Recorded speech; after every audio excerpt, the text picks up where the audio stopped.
अस्सलाम वालेकुम, कैसे हैं आप सब। उम्मीद करती हूँ आप सब ठीक ठाक होंगे। Welcome to my YouTube channel, welcome to another vlog. तो जो मेरे चैनल पर न्यू है काइंडली वो मेरे चैनल को सब्सक्राइब कर लें और बेल आइकन को भी प्रेस कर दें ताकि मेरी आने वाली सारी वीडियो की नोटिफिकेशन उन तक पहुँच जाए। हमेशा की तरह उठते साथ ही किचन में आ गई मैं, और आयरा को मैं साथ ही ले आई थी। मूसा सो रहा था तो उसको फिर मैं ऊपर ही छोड़ आई। और गैस ही नहीं आती, 12 बजे वैसे टाइम होता है आने का, और अक्सर जो है ना 12 बजे भी नहीं आती, 12:30 बजे के करीब आती है तकरीबन जाके। और इतना वेट करती रही मैं। उसके बाद दूध भी नहीं बॉयल हुआ था, एक साइड पे दूध को बॉयल होने के लिए रखा हुआ था और दूसरे साइड पे मैंने नान गर्म कर रही थी। नाश्ता सुबह का आया हुआ था तो नान वगैरह सारे ठंडे हो गए थे, तो मैंने कहा इसको ना हल्का सा ऑयल और पानी लगा के अच्छे से गर्म कर लेती हूँ। तो मैं यहाँ पे वही कर रही थी। और ऐसे भी ठंडे नान तो बिल्कुल भी नहीं खाए जाते, वो तो ऐसे ही लगता है जैसे हलक में फंस रहे हैं। और इसके साथ मैंने अपने लिए चने भी गर्म कर लिए थे। अच्छा खासा मौसम बदल गया, लेकिन समझ से बाहर है कि अभी तक गैस की लोड शेडिंग नहीं ख़त्म हो रही। इतनी गर्मी में बंदा पूछे कि क्या मकसद है गैस बंद करने का, और इतनी ज़्यादा मुश्किल होती है कि जो एक टाइम है ना उस पर भी नहीं आनी। और इसी मकसद की वजह से इतने सारे काम अंदर ही रुके होते हैं। आप मुझे बताइएगा कमेंट सेक्शन में कि आपकी साइड पे भी इसी तरह से लोड शेडिंग होती है गैस की, या फिर पूरा दिन जैसे आती है गैस उसी तरह से आती है। अंदर ही मैं आयरा को देख रही थी। आजकल आयरा इतना ज़्यादा तंग करती है ना, मैं जब भी उसके सामने से गुजरती हूँ ना तो बस फिर रोना शुरू हो जाती है कि बस ना मुझे उठा लें, सारे काम छोड़ दें। और वो तीत भी नहीं खा रही है माशाल्लाह, तो उसकी वजह से भी काफ़ी ज़्यादा ना चिड़चिड़ी हुई है। बच्चे को जाहिर सी बात है पेन भी होती है। तो मैंने बस इसी तरह से जल्दी से अपना नाश्ता किया, और उसके बाद यहाँ पे मेरे के लिए बनाना मैश करी थी। मैंने कहा बनाना और योगर्ट दोनों मिक्स करके से खिलाती हूँ, ज़रा हैवी भी होता है तो फिर ये ज़रा शौक से खा लेती है और थोड़ा टाइम भी निकाल लेती है। उसके बाद जी घर मीट वगैरह आया था, उसको वॉश करके फ्रिज में रखा, और ये विंग्स पड़े हुए थे इनको भी वॉश करके अच्छे से रखा हुआ था। और अब इसको मैरिनेट करने लगे थे। इसमें सोया सॉस, सिरका, नमक, काली मिर्च, जिंजर पाउडर, गार्लिक पाउडर वगैरह डाल के इसको रख देंगे फ्रिज में कुछ घंटे के लिए। और उसके बाद इसको शॉपर में बांध के तो फ्रीज़र में कर देंगे। जब भी इसे खाना होगा तो बस इसकी कोटिंग शोटिंग की, और विंग्स जो है ना वो बड़े आराम से फिर हो जाते हैं। किचन के काम होने के साथ साथ घर की सफाइयाँ भी हो रही थी, जो कि कभी ख़त्म होने का नाम नहीं लेती। और मैंने सारी शेल्फ़ और टेबल वगैरह साफ़ कर दिया था। आंटी किचन में कपड़ा वगैरह लगा रही थी और मामा उनके पीछे पीछे लग के ना सारी सफाई वगैरह करवा रही थी। क्योंकि मूसा खाता है, कभी कोई फ्रूट खाता है तो वो उसका छिलका नीचे गिर जाता है, कभी कुछ खाता है तो वो वहाँ पर जम जाता है। तो बस इसलिए वहाँ पर फिर ज़रा ज़ोर से कपड़ा मार के सफाई करवानी पड़ती है। और बच्चों वाले घरों में सारा दिन ऐसे ही होता है कि एक जगह से गंद उठाते हैं तो दूसरी जगह बच्चों ने कुछ ना कुछ फेंका होता है। कभी इनके मैं कहीं से टॉयज़ उठा रही होती हूँ, कभी कहीं से उठा रही होती हूँ, कभी कुछ खा के फेंक देते हैं। तो बस सारा दिन जो है ना इसी तरह चलता रहता है। और आयरा इतना ज़्यादा तंग करी थी, आयरा को फिर मैंने अपने पास शेल्फ पे बिठा लिया। और फिर साथ साथ का ध्यान भी रखना पड़ता है कि कहीं यहाँ से गिरना चाहिए। लेकिन ये यहाँ पे बैठ के बहुत खुश होती है। मैं सामने अपना आराम से काम करती रहती हूँ और कोई भी चीज़ इससे पकड़ा देती हूँ तो फिर ये सुकून से बैठी रहती है।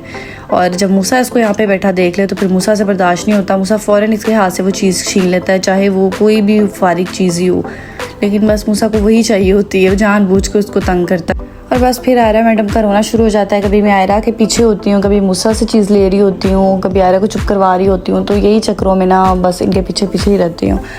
और उसके बाद साथ ही दोपहर के खाने का भी टाइम था, तो आज बनाए थे चिकन वेजिटेबल वाले राइस, उसके साथ शामियाँ और विंग्स तो मस्ट होते हैं, तो इसलिए उनको भी साथ साथ फ्राई कर रहे थे। बस उसके बाद अपने खाना शाना खाया, सारे टेबल से बर्तन वगैरह उठा के मैंने छोटे किचन में रख दिए थे। अली बैठे खाना खा रहे थे, और बच्चों के लिए थोड़े से राइस पहले निकाल लिए थे, इनको भी मैं थोड़े थोड़े खिला देती हूँ साथ ज़बरदस्ती। और बर्तन जो है ना सारी आंटी ने वॉश कर दिए थे, तो बस अब ये मैंने कहा थोड़े ड्राई हो जाए फिर इनको लगाती हूँ। किचन के कामों से फ्री होने के बाद फटाफट से मैंने बच्चों के कपड़े वगैरह प्रेस किए और बच्चों को फ्रेश करके सुला दिया। सबसे ज़्यादा मुझे सुकून इसी काम में आता है कि बच्चों को फ्रेश करो, उनको सुला दो, वो भी ज़रा सुकून से सोए रहते हैं फिर। और उसके बाद फिर मैंने अपने कपड़े वगैरह प्रेस किए और ख़ुद सुकून तसल्ली के साथ तैयार हुई। बच्चे अंदर उठ गए थे लेकिन फिर भी मेरा काम हो गया था, और बाकी सारे निकल गए थे। आज अली के कज़न का निकाह था तो हम लोग बस वहीं जा रहे थे। तकरीबन ईशा के बाद हम लोग घर से निकले थे और मैं मगरिब के बाद ही रेडी थी, बच्चे भी रेडी थे, तो बस अली का वेट कर रहे थे। अली थोड़ा लेट घर आए थे, बाकी सारे घर वाले चले गए थे। मूसा को मैंने साथ ही भेज दिया था क्योंकि वो रेडी था। वैसे तो उसने टिक के बैठना नहीं था, अगर वो किसी को भी जाता देख लेता तो उसने जो है ना घर में बड़ा शोर मचाना था। तो मूसा को इसलिए मैंने साथ भेज दिया, और फिर मैं, अली और आयरा बाद में आए थे। फैमिली का कोई भी फंक्शन हो तो पहले जाना पड़ता है, जाना बनता भी है। आज निकाह भी था तो पहले सब एक जगह पे इकट्ठे हुए थे, उसके बाद फिर हम लोग निकले थे।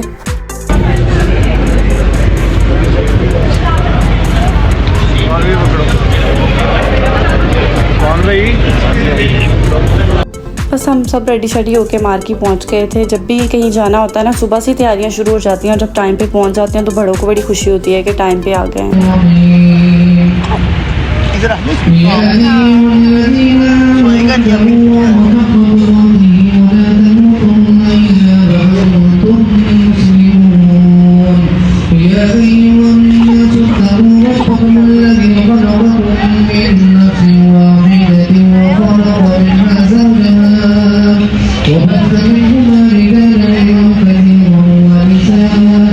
निकाह हो गया था माशाल्लाह और अब ब्राइड की एंट्री हो रही थी। उसके लिए सारी उन्होंने लाइट्स वगैरह ऑफ़ की हुई थी और सारे जो है ना वो आस खड़े दुल्हन को देख रहे थे। ये भी एक बड़ा ना स्पेशल डे होता है कि सबको बड़ा होता है कि हम देखें कैसी लग रही है दुल्हन। ज़्यादा दुल्हन का ही होता है, दूल्हे का कम ही होता है। वैसे लड़कियों की तैयारियां होती हैं सारी। और माशाल्लाह दोनों जो है ना बहुत अच्छे लग रहे थे। कपल बड़ा अच्छा लग रहा था माशाल्लाह। अल्लाह ताला इनको हमेशा खुश रखे। जब मूसा ने देखा ना कि सब एक जगह पे इकट्ठे हैं और अपना अपना लगे हुए हैं, तो मूसा ने मौके का फ़ायदा उठा के ना फ़ौरन मार्केट से बाहर जाने लगा था। तो इसको एंड टाइम पे देख लिया, वरना साथ साथ मार्केट या किसी भी मार्केट में घुस जाता तो हमें जो है ना टेंशन पड़ जानी थी। फिर मूसा किधर चला गया। तो बहुत तंग करती है।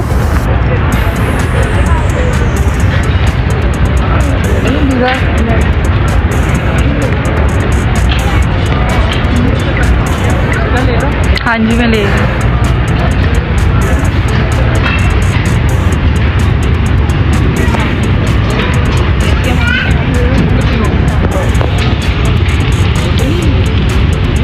बच्चों के साथ शादी अटेंड करना या किसी भी इवेंट पे जाना मुझे लगता है दुनिया का सबसे मुश्किल तरीन काम है।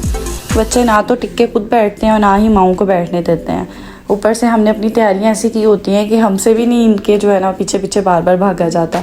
ना तो स्कूल से बंदा मोबाइल यूज़ कर सकता है, ना ही कुछ खा सकता है, ना ही किसी से बात कर सकता है। यही होता है कि बच्चे ना हमारे इधर उधर हो जाएं। उसके बाद जो रोटी शोटी खुल गई थी, सारा खाना शाना उन्होंने टेबल पे लगा दिया था और मैं यहाँ पर सैलेड लेने के लिए आई थी। मैं हमेशा पहले सैलेड ही खाती हूँ, बाकी चीज़ें बाद में, लेकिन हमेशा पहले मैंने सैलेड ही लेना होता है। तो मूसा भी शौक़ से खा लेता है, तो मैंने कहा ले आती हूँ। चलो मूसा भी जो है ना वो आराम से खा लेगा, और तो उसने कोई चीज़ खानी नहीं होती।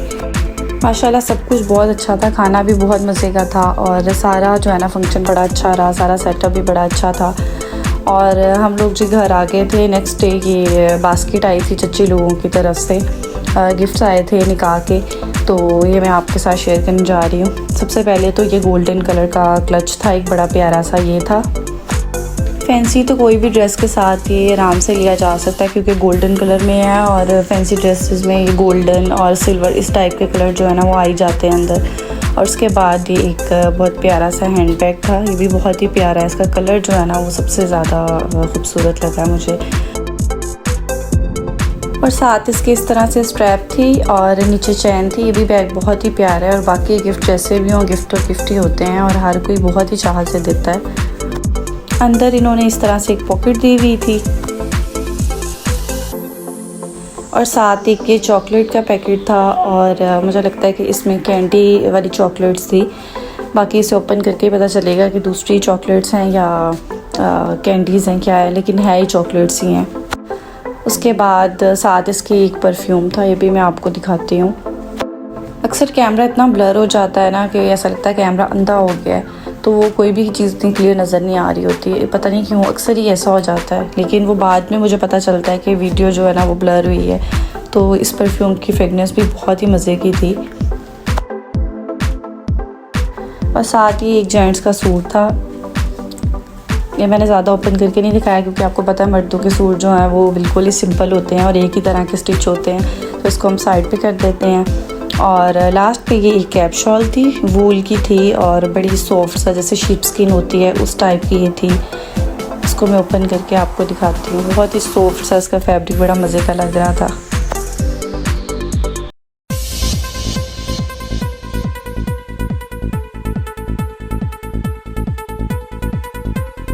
और ये थी जी बहुत ही प्यारी सी कैप शॉल। तो जो सारे गिफ्ट्स आए थे मैंने आपके साथ शेयर कर दिए हैं।